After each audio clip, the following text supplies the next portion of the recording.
Hi Aaron, me again. I've got kind of a similar setup as I showed in my last video, but in this case I'm using a more industrial motor controller. This is out of an Appliance. It's got some advantages. It's got, I don't know, a couple of disadvantages, but mostly advantages for what I'm using it for. The only disadvantage is this is designed to interact with a human being, where there's some kind of thing that this motor it's controlling. I don't know what it is, raising and lowering something, but you control it by pushing a button. So there's a human there pushing a button. In my case, hopefully there is no human present. That's the whole point. There's no human going to be present to push this button to open or close the chicken door. What I've been able to tell is that it's more than just a simple switch. The board's a little bit smarter than that. It looks like it manages load on the motor and the presence of a magnet near this reed switch. So the idea is that, I guess, whatever it was opening, it would continue to open until something that was moving with this reed switch attached to it would come in the presence of a magnet, and that would signal it to tell it to stop.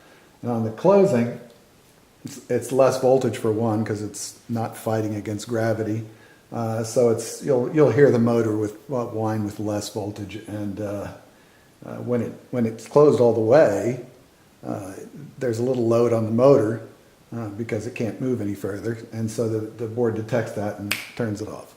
So so it's using the same switch to decide whether it's going up or down, or whatever the hell they were doing with this thing. So the fact that it's made for a human to push a button, we needed to add one more thing other than our Raspberry Pi, which has got one wire going to the common ground rail, and then one wire for signaling. And also connected to that common ground well is the one side of the switch, and just a resistor for my little LED. I have a little LED here so that whenever a signal is emitted by the Pi, a little light flashes for a quarter of a second indicating, yep, there goes the signal. Other than that, it's pointless. Here's the NPN. Let me zoom in a little bit so you can see this. Let me get this guy out of the way. Hope I didn't move something so much that it won't work. Let's see.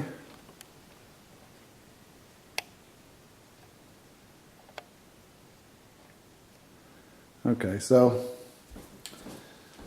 what we have here is this little blue wire coming in here is connected to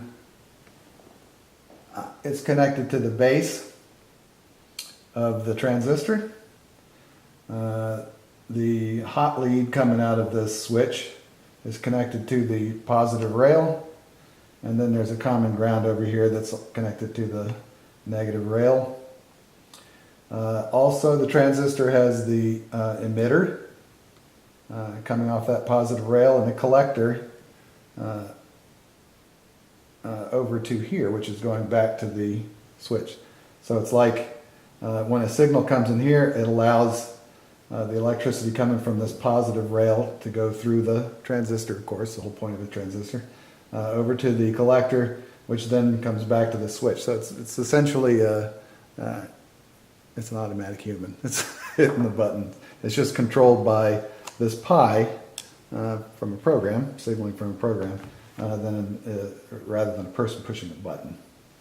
So I've got a little program here. Let me zoom back out again. Very simple program. Doesn't include like email and all that stuff yet. That's in my other program. But you'll see that little yellow light flash when it receives a signal from the Pi. Also, I don't know if you can see it, but on this threaded rod here, there's a piece of red tape wrapped around it so you can see it spinning. Oops, looks like I timed out on my little iPad here. Okay, so now I'm going to turn on the motor.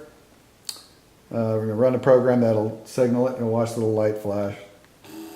And now it's going in reverse, which is will be closing the door, and it'll run into a little load when it hits the bottom, and the board automatically stops it. Very nice. I hit it again, and it's going to recognize that the last time it had to load, so it's closing, so this time it's going to spin the other direction. And you can hear the higher whine because it's more voltage.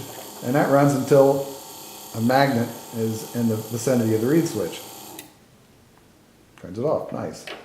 Again, the other direction. At any time, load. Other way, magnet. Voila. Pretty cool, huh? Talk to you later.